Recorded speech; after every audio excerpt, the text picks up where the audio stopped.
గొప్ప ఆర్టిస్ట్ అని నేను అనుకోవట్లే.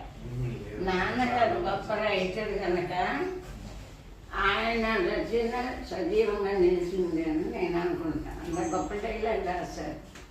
ఆ మాట చెప్పండి. ఇప్పుడే అండర్స్టాండ్లో అంటే డైలాగ్ గోలీ మాట. నాన్నగారు అంత పేరు తెచ్చుకోవాలి బాగుండాలి కానీ